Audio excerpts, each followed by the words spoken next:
Welcome to the CX Sessions from the Customer Experience Innovation Institute.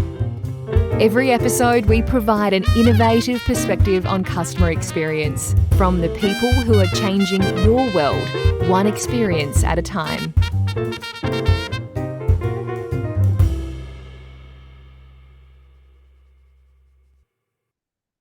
Welcome back to CX Sessions from Melbourne in Australia. I'm your host, Simon Chris, and joining me today from St. Louis in Missouri is the one and only Shep Hyken. Shep, welcome to CX Sessions.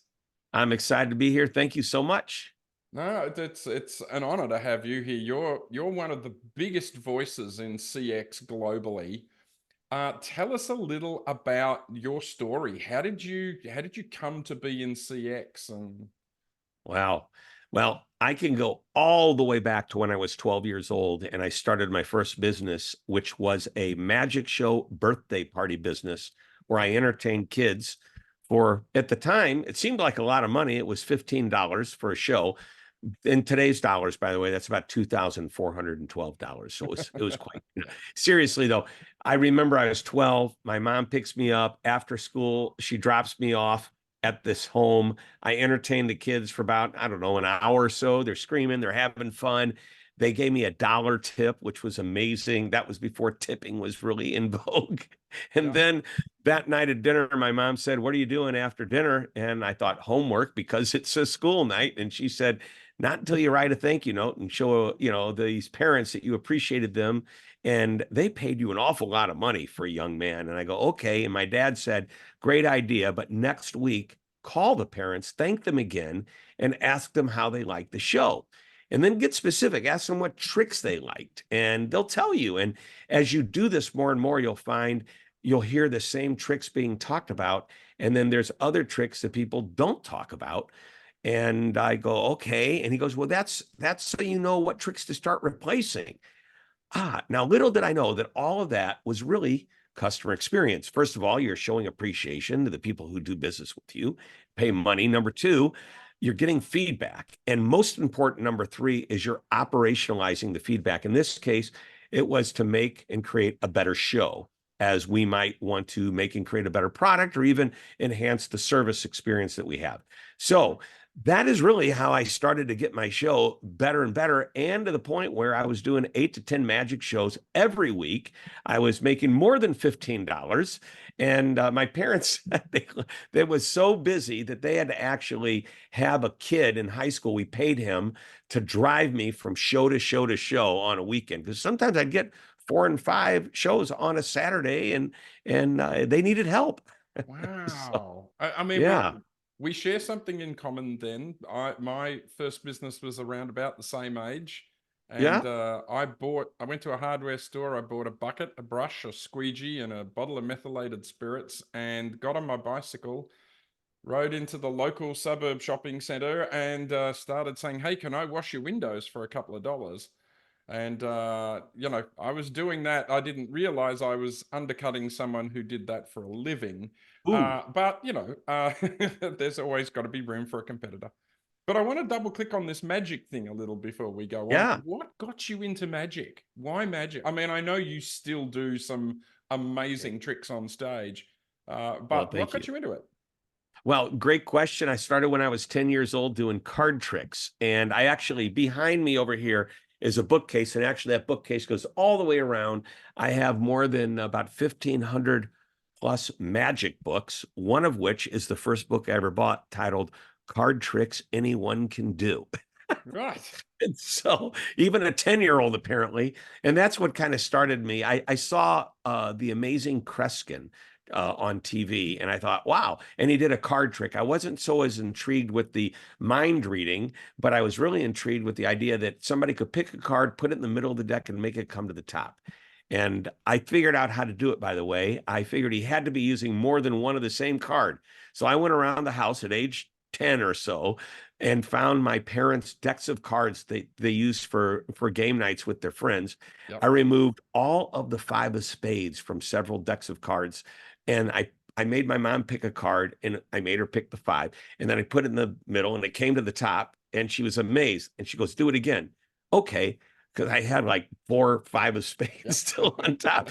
She had no idea how I did it till the next time they played cards with their friends and they realized the 5 of spades was missing from all the decks that they had. Yeah, nobody could get the canasta to work because there was no 5 of spades. Right, right. But that's, and so I started and I realized got to do more than card tricks if I want to do anything with it. And there's no place for a 12-year-old card shark in the world. So I decided to do magic tricks and it served me well. Age 14, I had been doing a lot of magic shows. I worked at my first nightclub. Age 16, was at the comedy and I was doing comedy clubs, and I also worked at the Playboy clubs, which was an amazing job for a young man, For a believe young me. man, yeah. Corporate events through high school and college. And then when I graduated college, didn't want to do this for a living. I had fun, but I realized there's got to be more to it than this, more to life than a couple of card tricks and whatever. And I ran into a couple of motivational speakers. I saw them one night and I said, wow, that's what I can do. So I wrote a speech about what I loved in business, which was taking care of customers. And I went to the bookstore, I bought some books and wrote a speech. And next thing you know, I'm working and incorporating a little bit of that magic into the speech. I called it managing the magic, or managing the moment, excuse me, and creating a moment of magic versus a moment of misery, or even a moment of mediocrity. So it all started way back then, and I'm still doing it today. I was going to say that I just saw you on stage a couple of months ago in Malaysia, and yeah, to know that that's still what you're doing, that's amazing. Some of that, you must have come across some of the biggest names, some of the biggest brands, things like that across your career. Right. Well, that's actually what makes my job so interesting and exciting, is that I get to learn from the best of the best. Now, you mentioned big names. So in 1983, if you went to the bookstore, which is, by the way, the year I started, so you can kind of do the math, not even a year out of college, age 22 or so, age 23, start my business. And I went to the bookstore, there was like a small shelf of business books. And one of the books I bought, well, actually, I bought 3 books that day. Ron Zemke's books and with Carl Albrecht on customer service. And then I bought Tom Peters' book, In Search of Excellence. Unbelievable book. This was like my Bible for customer experience. And I devoured every one of these words that he wrote. And I eventually got to meet Tom Peters and eventually worked for quite a few of the companies that are listed in that book. And that's, as I mentioned, what makes my job exciting, is that I get to work with amazing brands, some of the biggest in the world. And when I'm 24, 25 years old, and IBM, who back in the 70s and 80s and even 90s were the customer service company, Big Blue, as they called themselves, to be hired by them, early in my career to talk about this, it's like, wow, what did I do to deserve this? But obviously I'm doing something right. Disney hired me in the 1990s to talk to cast members about delivering a great guest experience. Why me? I just had, by the way, here's my take on it. You heard my speech. By the way, you're great as well. So let's just say what's out there, right? But this is what amazes me. You heard my speech. Is anything that I'm talking about anything other than common sense for most who are kind of getting into it? No, it's common sense. Yeah, that unfortunately is not always so common. And what I do is I take sometimes the complicated and make it simple, but more importantly, I try to come at it at a different angle. And when I do that, people say, yeah, that's the message we want to hear. We've heard the message before, but we need to hear it that way. Yeah, that moment of magic message just cuts through so well, because it just makes sense, right? Yeah. And by the way, I started talking about that 1983. It's in almost every speech that I do today. Even if I'm doing a part 5, a client's had me back 5 times. I always open with, you've got to remember the overarching principle of managing the moment. And I talk about the moment of truth, misery, mediocrity, and magic, maybe spend 3 minutes on it, and then move on with all new material. Because to me, that's where it all begins. You are going to manage the moment, whether it's a moment of people interacting with people or the customer interacting digitally on a computer, on their phone, whatever. You're managing that interaction, either, like I say, human to human or digitally. And we want to take that experience, we want to make it easy, we want to make it frictionless, and we want to make it pleasant. And when we do all that together, customers start to trust us. And why would they want to take a chance of doing business elsewhere when they know how well it works when we do business with you? Yeah, wow. And what are you, I mean, you're out and about and you're talking to people. What are you seeing going on in CX currently? What are some of the challenges? What are some of the things that are happening? I think challenges. I'm a very optimistic person. You probably figure that out. So when people say, like, what are the big challenges? I think challenges, they're opportunities. I mean, they may present themselves as questions and stumbling blocks, but really they lead on to much bigger things. And the biggest opportunity we have today is with generative AI, ChatGPT type technologies, which, by the way, have been around for a long time, but now are easier to use and reasonably priced for us to use. And I think the challenge that companies are facing is understanding exactly how to implement it. And here's the important part: how much to implement. How far off balance are we going to go if we start pushing too much digitally and the customer becomes frustrated? So we've got to constantly keep that in mind. So I would say the biggest challenge companies face today and brands face today is getting the balance right. I'd also say there's one other challenge, that if you're not keeping up with these technologies, you're going to be challenged to either keep up, catch up, or at least start over, because that's what will happen if they get too far ahead of you. Yeah, for sure. And if you looked into your crystal ball, where do you see Do I the have one? I future have of? an 8 ball. I just shake it That'll up and do. okay, Yeah. that's what's going to The happen. magic 8 ball. Where do you see all this going? What does CX look like in 3 to 5 years? Are we all talking to robots? Is it what where do you see it going? All right, so I'm going to go counterintuitive for you for a moment, and then I'm going to give you what I think is specific to your answer, the answer that Okay. you're looking for. Number one, 50 years ago, 100 years ago, and 100 years from now, nothing will change in customer service and experience. And what I mean by that is, let's just take general customer service. Customer has a problem, they want to get it fixed, and at the end, they're happy. Okay. Customer wants to buy a product, they want a good experience. At the end, the experience was good enough to get them back, right? That's what's been going on for decades, if not centuries, and will continue to do so. So the short answer is nothing is going to change as far as the overarching principles of what we're trying to achieve. The way we go about it is changing dramatically.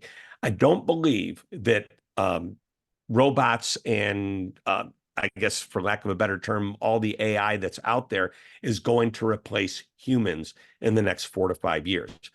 Definitely displace jobs and open up opportunities for new jobs. So we got to keep that in mind. There was a study done, major company here, and I can't remember who it is off the top of my head. I can't believe I'm forgetting this. But what they said was that approximately, I think, X millions of jobs were going to be displaced because of AI. And I think they very carefully chose the word displaced rather than eliminated. Or maybe they said jobs will be impacted. So what that means is, yes, but when you look at how many jobs there are overall, it was less than 10% of the Yep. whole job market. There have been plenty of disruptors over, the time I've lived, that I thought, oh my gosh, what are people going to do? Everybody's going to be looking, for new jobs, and they're not going to be able to get it. But guess what? They all did. Robots came into factories and started doing the work of humans. But guess what? There's still lots of factories and lots of factory workers, and there's even shortages that need employees. So it's still out there. But to your point, I think in the next 5 years, you'll see ChatGPT type technologies, large language models, generative AI, whatever you want to refer to it as. You'll see that replacing a lot of frontline basic, Q&A, complaint management. But guess what? The people behind the scenes that are going to support that. Number one, they're going to make sure the answers are right. Number two, they're going to step in when there's a frustrated customer who's not getting what they want, because the technology it's a long way from being perfect, even though it's really, really amazing the way it is. Yeah. Number three, when issues become complicated, which means it's either a tough question or there's multiple questions that should probably be taken care of by one, somebody that can synthesize all of this, it's going to move to a human. So our agents, call them what you will need to have higher levels of skill. Except, guess what? AI will do an amazing job of supporting the agent, getting the agent answers. And then the agent's job is to understand that information well enough, not perfectly, because they don't have to memorize, they don't have to go to training to learn all about product specs, but they can look at what's on the screen, interpret it the right way, and with the right level of empathy or communication style based on what the customer is, who the customer is on the other end, they'll be able to deliver that information far more effectively. So that's a part that a lot of companies forget, is that AI can support customer, service agents or support agents, not just customers on the front line, to eliminate the agent. Yeah. And going back to your, nothing really is going to change. And that really resonates for me, because essentially we're still, humans needing help. Right now we're seeing a lot of companies focused around turning away traffic, denying traffic, and try and move it, or like doing everything they can not to talk to these people. Do you see that trend continuing? Do you think actually there's going to be a pivot back towards, the old shop front of, no, please come in, we want to help? You see me smiling right now. I think when companies do that, they're making a big mistake. I think it's a bold move for companies to say, no more human to human support. We're only going to go digital. That's a bold move. I think it's ahead of its time right now. There's airlines, for example, here in the US, one of our airlines, major airline, decided to eliminate the ability to talk to a human. And I think that works. They have a great system until it doesn't work. When I really, as a passenger, you've canceled my flight. And by the way, this is the way I think. I'll tell you my airline. I don't mind saying it. I love my airline. It's American Airlines. They take such great care of me. But I'll give you an example. Even human to human support doesn't give me what I need. I know sometimes more than they know. I'm out there flying all the time. So I'm in St. Louis, Missouri, middle of the country, and I'm going to Los Angeles, due west, right? It's a bit of a flight.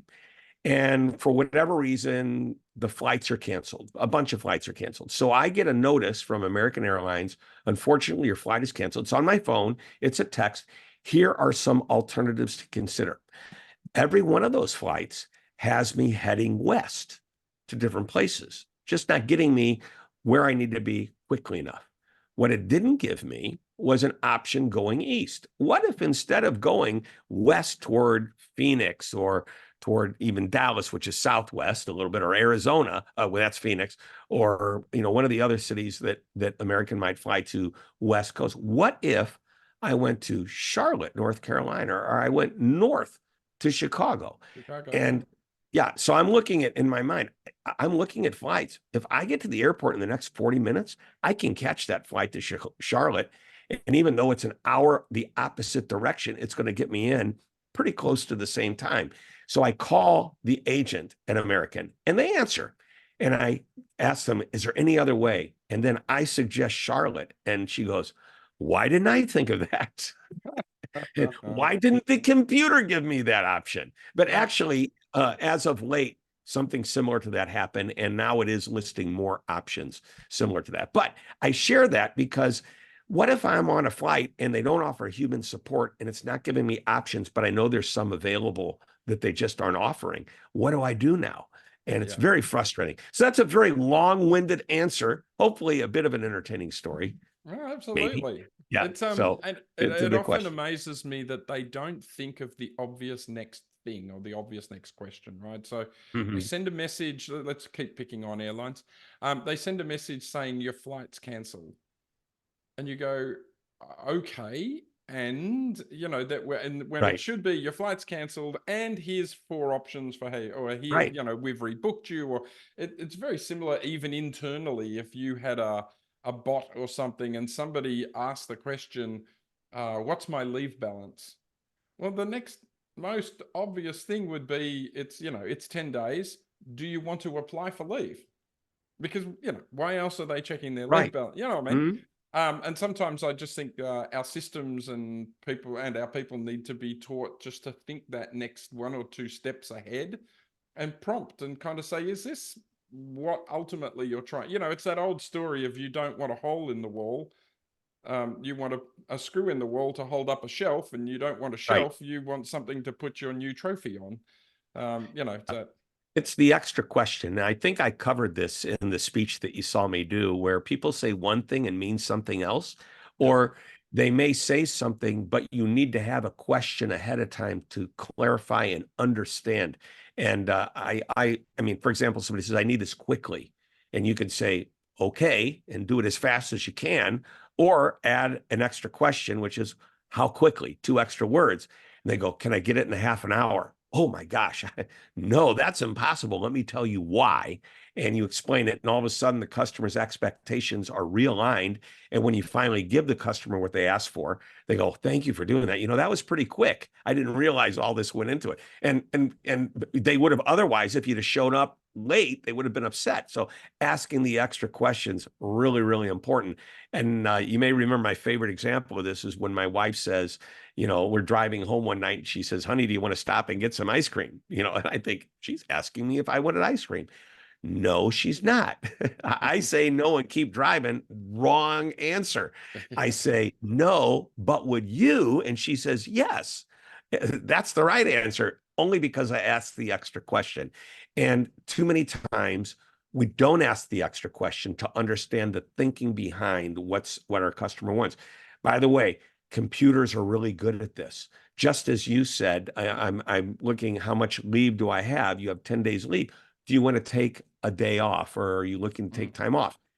That extra question is an automatic prompt, because that's what 90% of the people asking a question like this would ask. And you go, "No, I was just interested to see whatever." And then the computer would say, "Okay, any other questions?" You know, but it also engages you, like it cares about you. You know, that question, while it might be the wrong question, is showing that at least it's trying to help you. Yeah. Yeah, that's very, very true. All right, let's pivot a little. I've got 3 questions that Which I way? ask everyone, but before Okay. but before I do that, um, what's your favorite magic trick and why? Oh my gosh. Well, you know, I could tell you that card trick I did with that 5 of spades was pretty much right there. Um, I think I'm a sleight of hand guy, even though if you look back and there's pictures of me cutting people in half and making them float, I would say the tricks that I enjoy doing most are close up, intimate crowds. Maybe it's mind reading, but I love the sleight of hand. I practice it still even today. Yeah, I was amazed by your rope trick that I saw you do. I And love that's that the one. trick I did when I was 12. I The gotta other tricks say, are much harder than that. I gotta say, I was sitting there, even like not dead center, but slightly off to the side, and I still have no idea how you did what you did. Oh, So well, it thank you works. very much. Thanks. Um, when you're out and about, when Shep Hyken's walking down the street doing whatever it is that you do, what makes a great customer experience for you personally? And at the end of the day, there's 2 things. If it's a human to human interaction, it's all about the attitude of the person I'm with. Mm, Friendly, you know, I could have a mediocre meal, but if that server's amazing, I'm coming back. Okay. And if it's any kind of a digital experience, you know, being online at any, I just want it to be easy and convenient. So everything should be easy and convenient no matter what, but especially in the digital world that we live in. Don't ask me for information you don't need. Don't make me go through extra steps. You know, I love how easy it is to buy things online today, because, you know, we have, you know, a secure system. But if I get online and I'm buying something, I don't have to fill out the credit card information anymore. I don't have to fill out it's like autofill. Have you ever mm, been to a doctor's office and they give you all these forms to fill out? And on each one, they're asking the same question: same question. name, date of birth, address. Well, didn't I answer that on the first one? I get that you need this, but Yeah. once we have it, why should we have to ask the same question on every page or every form? So, granted, there are questions that we need to confirm, so we can check that off or initial. Anyway, don't get me started on this. So, Yeah, I have the same frustration. I hate that stuff.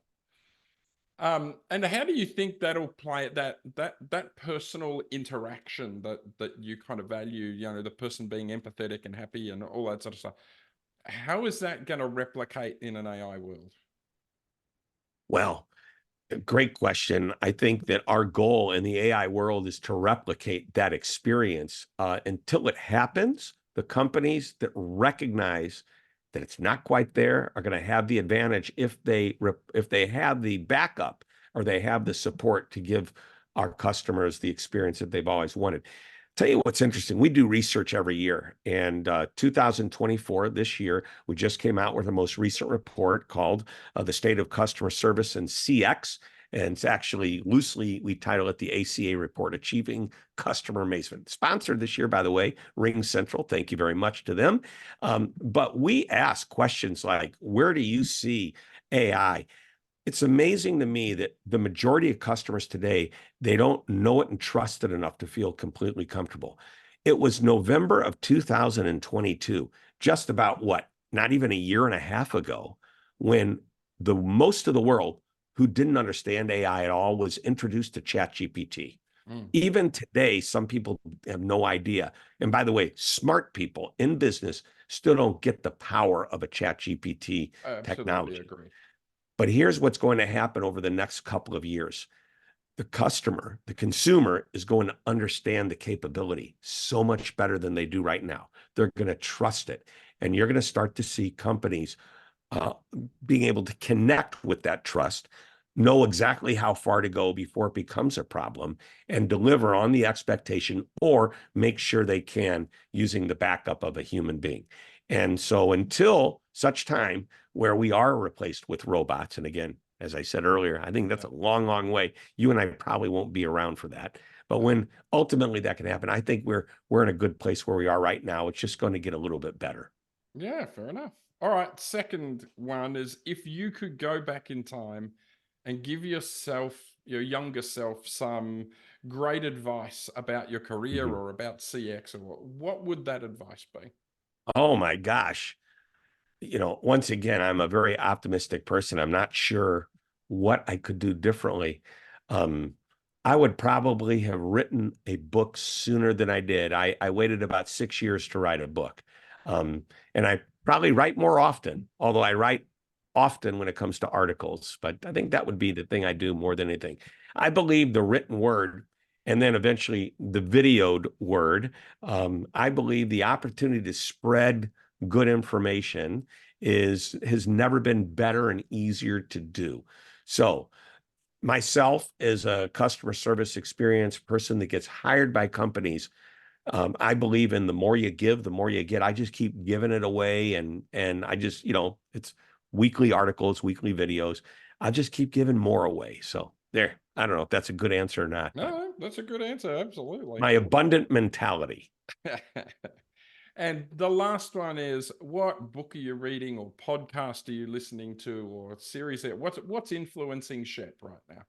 Wow. So many good books are out there, and I average about one a book every 10 days to 2 weeks because I get so many and I take them on the road with me.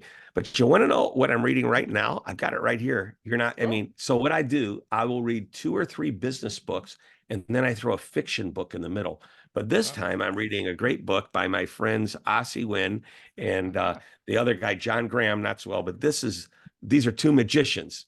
And I just respect these guys. So I'm reading a book about how to collaborate and be creative. And believe it or not, it's about magic tricks, but it's also about business in general. So it's a great book if you're a magician. If you're not a magician, go buy an old copy of In Search of Excellence yeah, by yeah. Tom Peters. We came Yep. back to that In Search of Excellence one. Yep.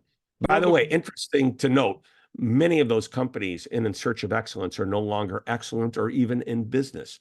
So the best of the best today, and I look at who those companies are, the Amazons, the Apple computers, the incredible brands that are today, those were the brands that were being written about back in 40 years ago, in Search of Excellence, right? And many of those brands aren't here today. I often wonder who's going to displace some of these rock star companies that are really just setting the bar high for everyone right now. Yeah. Yeah, I'm sure there's others coming. Yep. Nothing stays undisrupted. Well, Shep, thank you for taking the time and for hosting us in your man cave / band cave there. Loving the decor, all the guitars and the books. And, just over your shoulder, we can see the only book that we can see the face of just says magic written right across. Yeah, it's a big book of magic posters. And normally I'm working from my office, but the office got shut down because of a flood, and the mechanical room was electrocuted, and there's no electricity in the building right now.